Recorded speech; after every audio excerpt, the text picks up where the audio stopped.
And I pull in there, and guy says, I said, how much you want for that?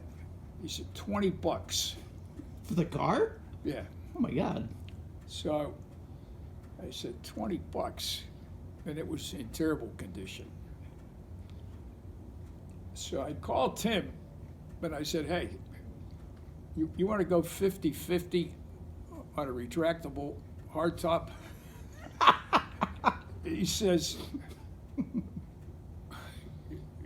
for how much? I said, $10 a piece.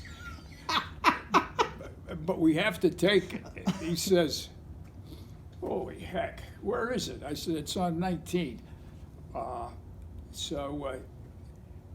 He said, yeah, why not? I said, I've been wanting to put a clutch and a standard transmission in my '59 Ford, and it has a standard transmission with overdrive on it. So he said, okay, all right, let's do it. I said, all right. So I get back up, and my cousin Tim had a tow bar, and I said, hey, Tim, I want to borrow your tow bar. He said, okay. So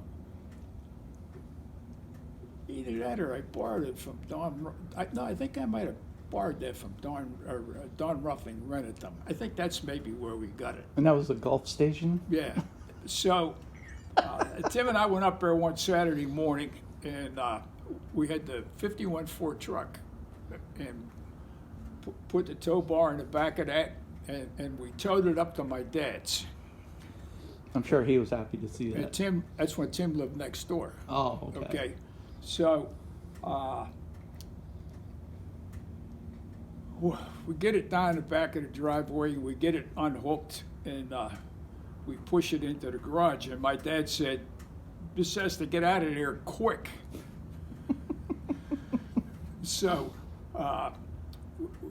we took the engine out, and then I took the transmission from it. And Tim wanted all the motors off of the retractable part. And then I took the clutch pedal, all the linkage, unbolted, all of that stuff. And we stripped the engine from the starter, the distributor, anything we could strip off of the engine. So Tim says, now, what are we going to do with the engine? I said, why don't we put it in the luggage compartment? He said, okay, so now the luggage compartment on them retractable hardtops was a steel bin so that you couldn't put anything outside of that, so when the top went down, it didn't interfere with it. So we put the engine in there, and Tim said, now, I have that junk top that I want to get rid of. I said, okay. So we went next door and we got the junk top, and we put that in the trunk area, which is where the other top goes down.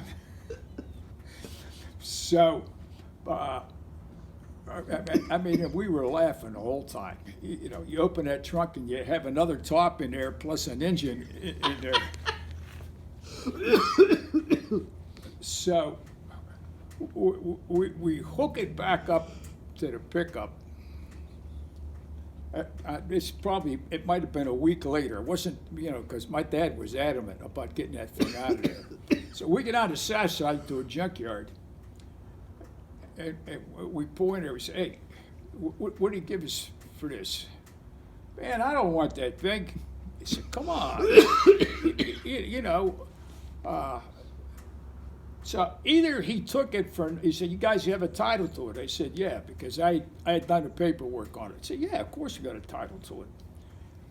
And finally he said, okay, I'll take it. And I don't remember whether he gave us anything for it or he just took it. And man, Tim and I got out of there, man, but we still laugh about that,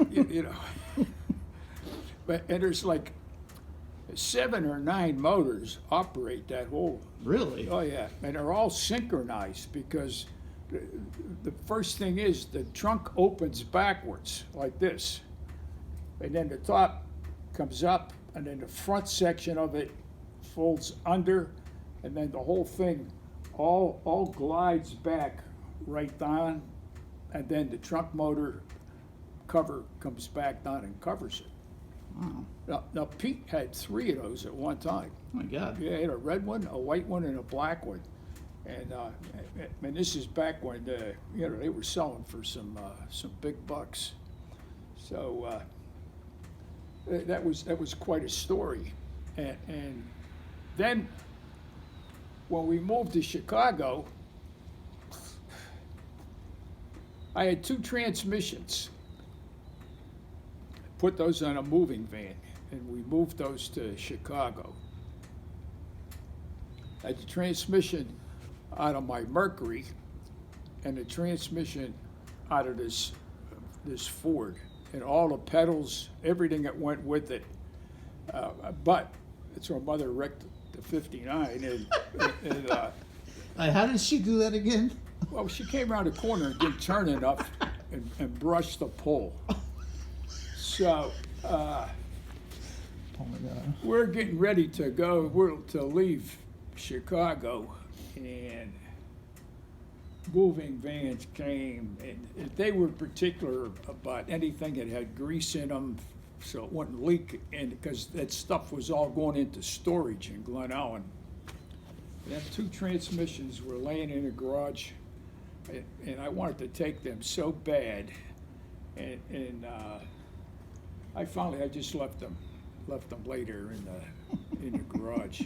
I would have put them on a trailer, but I didn't have any room on the trailer. I had that overloaded as it was, and one of those tires there is what was on that trailer that went flat.